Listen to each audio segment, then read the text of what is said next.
Assalamualaikum warahmatullahi wabarakatuh. Saya Reza Wicaksono dari kelompok 5 kelas AP26.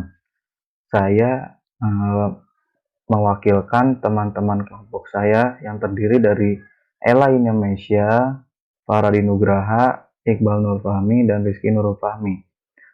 Kelompok saya akan membahas surat perjanjian dan mau. Surat perjanjian dan mau. Surat perjanjian adalah surat yang isinya kesepakatan atau perjanjian tertulis antara dua belah pihak mengenai hak dan kewajiban masing-masing pihak yang saling mengikatkan diri untuk melakukan atau tidak melakukan sesuatu. Sedangkan mau adalah suatu dokumen legal di mana isinya menjelaskan mengenai perjanjian pendahuluan antara dua belah pihak dan merupakan dasar dalam menyusun kontrak di masa mendatang. Pada umumnya, mau dibuat sebagai langkah awal dalam membuat kontrak kerjasama atau perjanjian yang lebih mengikat antara dua belah pihak. Surat perjanjian, saya akan membahas surat perjanjian kerja dan kerjasama. Kedua, surat perjanjian jual beli. Ketiga, surat perjanjian sewa menyewa. Dan keempat, surat perjanjian borongan. Pengertian surat perjanjian kerjasama. Pengertian perjanjian kerjasama adalah surat yang memuat syarat atau ketentuan tertentu dari perjanjian atau perjanjian tertulis. Fungsi surat perjanjian kerjasama yang pertama adalah menciptakan rasa damai bagi pihak-pihak yang terlibat dalam proyek koordinasi. Alasannya yakni ada kepastian di dalamnya. 2. Mengetahui dengan terang batas hak dan keharusan setiap pihak yang bersepakat. Ketiga, menghindari perkelahian yang mungkin muncul di masa depan. Keempat, acuan dalam menyelesaikan perkelahian atau kendala yang mungkin muncul akhir kerjasama.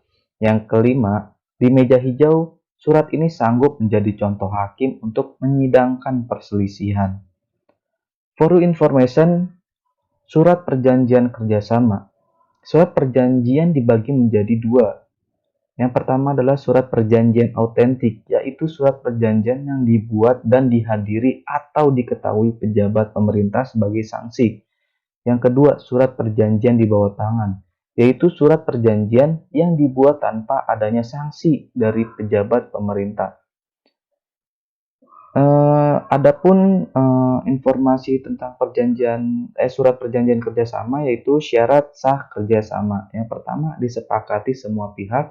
Yang kedua, dilakukan pihak yang cakap.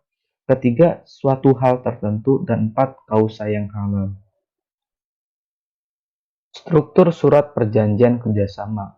Untuk membuat surat perjanjian kerjasama, bagian-bagian yang harus tercantum adalah 1. Judul surat perjanjian. Judul surat perjanjian menjadi identitas utama dari surat yang dibuat. Keberadaannya menjadi representasi isi perjanjian. Yang kedua, identitas pihak yang membuat perjanjian. Komponen ini mencakup informasi tentang data pribadi pihak yang terlibat dalam perjanjian. 3. Premis perjanjian. Premis merupakan keterangan singkat tentang perjanjian. Di dalamnya juga tercantum latar belakang pembuatan perjanjian. Yang keempat, isi perjanjian. Isi perjanjian biasanya dibuat dalam bentuk per butir, disusun secara berurutan, dan mempunyai kesatuan. Kelima, penutup. Bagian penutup digunakan untuk menerangkan bahwa surat perjanjian dapat digunakan sebagai alat bukti yang sah di hadapan hukum. Keenam, tanda tangan. Terakhir, surat perjanjian disertai dengan tanda tangan dari seluruh pihak yang terlibat termasuk para saksi. Contoh surat kerjasama. Ini contoh surat perjanjian kerjasama. Yang kedua adalah surat perjanjian jual beli. Surat perjanjian yang menyebutkan pihak penjual wajib menyerahkan suatu barang kepada pihak pembeli. Sebaliknya, pihak pembeli diwajibkan menyerahkan sejumlah uang sebesar harga barang tersebut kepada pihak penjual. Fungsi perjanjian jual beli adalah sebagai bukti yang otentik bahwa ada beberapa pihak tertentu yang sudah melakukan kesepakatan atau perjanjian. Surat perjanjian juga menjadi sebuah dasar dalam melaksanakan beberapa hal yang telah menjadi kesepakatan oleh pihak yang membuat perjanjian tersebut. For information, perjanjian jual beli. Surat jual beli merupakan surat yang dibuat oleh pihak penjual dan pembeli yang berisi kesepakatan mengenai jual beli sesuatu. Tujuan dari surat ini adalah untuk menjamin kepastian pembayaran dan penyerahan barang. Adapun struktur perjanjian jual beli. Yang pertama, kop surat. Pada bagian kop surat ini, Anda cukup menuliskan surat perjanjian jual beli yang biasanya ditulis dengan menggunakan huruf kapital. Yang kedua, identitas penjual dan pembeli. Selanjutnya, Anda bisa mencantumkan identitas diri masing-masing pihak, seperti nama, nik, pekerjaan, alamat, dan sebagainya. Yang ketiga, harta atau barang yang diperjualbelikan. Berisi mengenai barang atau harta yang diperjualbelikan, lengkap dengan nama pemilik sah dan juga alamatnya untuk harta tidak bergerak seperti rumah dan tanah. Yang keempat, ada harga.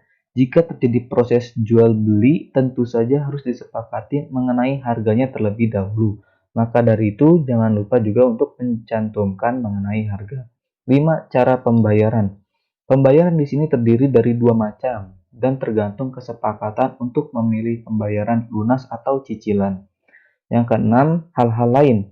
Masih banyak hal lain yang mungkin bisa dimasukkan ke dalam surat perjanjian tersebut. Beberapa di antaranya adalah penyelesaian permasalahan jika terjadi perselisihan, tenggat waktu pembayaran jika membayar dengan cicilan, dan lain sebagainya. Yang ketujuh, penutup. Jangan lupa untuk mencantumkan penutup pada akhir surat perjanjian yang Anda buat. Yang terakhir adalah tanda tangan dan materai. Pada bagian ini, Anda cukup mencantumkan nama kedua belah pihak, tanda tangan dari kedua belah pihak dengan materai. Ini contoh surat perjanjian jual beli. Yang ketiga adalah surat perjanjian sewa menyewa.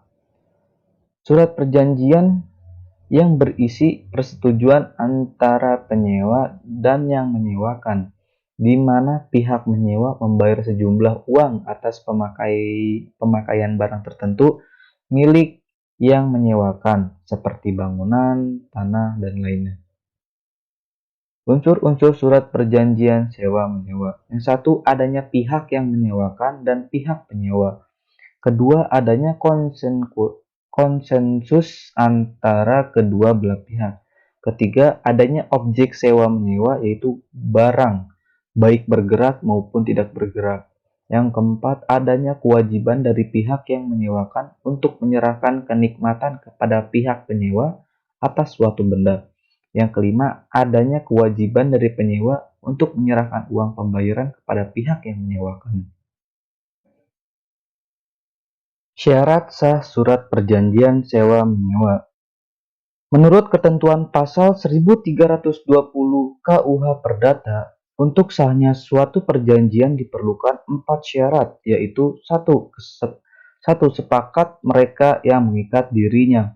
Kedua, kecakapan untuk membuat suatu perikatan. Ketiga, suatu hal tertentu. Yang keempat, suatu sebab yang halal. For information tentang surat perjanjian sewa-menyewa. Menurut KBBI, sewa berarti pemakaian sesuatu dengan membayar uang, sedangkan menyewa berarti memakai, meminjam, atau menampung dengan membayar uang sewa. Sewa-menyewa adalah persetujuan antara pihak yang menyewakan dengan pihak penyewa.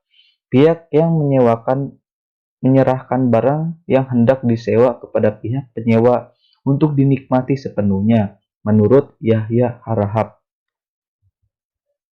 Sewa-menyewa barang adalah suatu penyerahan barang oleh pemilik kepada orang lain itu untuk memulai dan memungut hasil dari barang itu, dan dengan syarat pembayaran uang sewa oleh pemakai kepada pemilik, menurut Wiryono Projodikoro. Ini adalah contoh surat perjanjian sewa-menyewa. Yang keempat adalah surat perjanjian borongan. Surat perjanjian yang dibuat antara pihak pemilik proyek dan pihak pemborong, di mana pihak pemborong bersedia dan sanggup untuk melaksanakan pekerjaan borongan sesuai dengan syarat atau spesifikasi serta waktu yang ditetapkan atau disepakati oleh kedua belah pihak. Adapun struktur surat perjanjian borongan. 1. Pasal 1 membahas maksud dan tujuan. Pasal 2 membahas macam dan jenis pekerjaan. Pasal 3 membahas dasar-dasar pemborongan. Pasal 4 membahas kewajiban pihak kedua. Pasal 5 membahas waktu pelaksanaan pekerjaan. Pasal 6 membahas harga kontrak. Pasal 7 membahas cara pembayaran. Pasal 8 membahas pekerjaan tambah kurang. Pasal 9 membahas denda dan sanksi. Pasal 10 membahas force majeure dan pembatalan. Pasal 11 penyelesaian perselisihan. Pasal 12 penutup. Ini adalah contoh surat perjanjian borongan.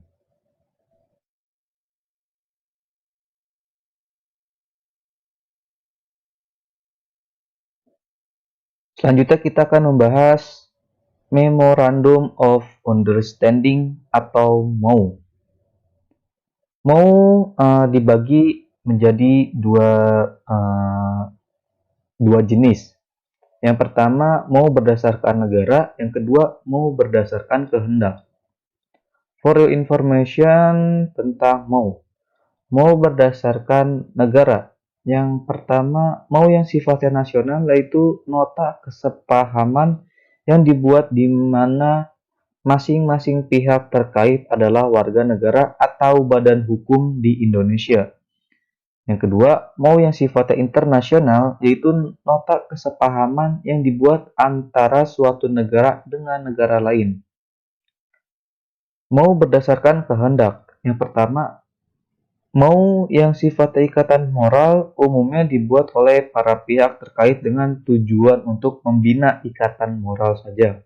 Yang kedua, MOU yang sifatnya ingin mengikatkan diri dalam suatu kontrak biasanya dilakukan oleh para pihak terkait, namun masih dalam tahap mengatur berbagai kesepakatan yang bersifat umum. Yang ketiga, MOU di mana para pihak berniat untuk mengikatkan diri dalam suatu kontrak namun belum bisa dipastikan karena situasi dan kondisi tertentu yang belum pasti. Ciri-ciri MOU. Umumnya isi MOU dibuat secara ringkas, bahkan seringkali hanya dibuat satu halaman saja. Isi di dalam MOU adalah hal-hal yang sifatnya pokok atau umum saja. MOU sifatnya pendahuluan, di mana akan diikuti oleh kesepakatan lain yang isinya lebih detail. Yang keempat, mau memiliki jangka waktu yang cukup singkat, misalnya sebulan hingga 1 tahun. Jika tidak ada tindak lanjut dengan perjanjian yang lebih rinci dari kedua belah pihak, maka nota kesepakatan tersebut batal. Umumnya nota kesepahaman dibuat dalam bentuk perjanjian di bawah tangan. Yang keenam, mau digunakan sebagai dasar untuk membuat perjanjian untuk kepentingan banyak pihak, misalnya investor, kreditor, pemegang saham, pemerintah, dan lainnya. Tujuan dari MOU adalah memudahkan proses pembatalan atau kesepakatan. Kedua, sebagai ikatan yang sifatnya sementara. Yang ketiga sebagai pertimbangan dalam kesepakatan. Keempat, sebagai gambaran besar kesepakatan. Manfaat dari MOU adalah yang pertama, manfaat yudiris, adanya kepastian hukum bagi kedua belah pihak yang membuat kesepakatan. Yang kedua, manfaat ekonomis, adanya penggerakan hak milik sumber daya yang awalnya nilai penggunaannya rendah menjadi lebih tinggi setelah adanya MOU. Ini dia contoh dari MOU. Sekian, terima kasih. Wabila taufik wal hidayah. Wassalamualaikum warahmatullahi wabarakatuh.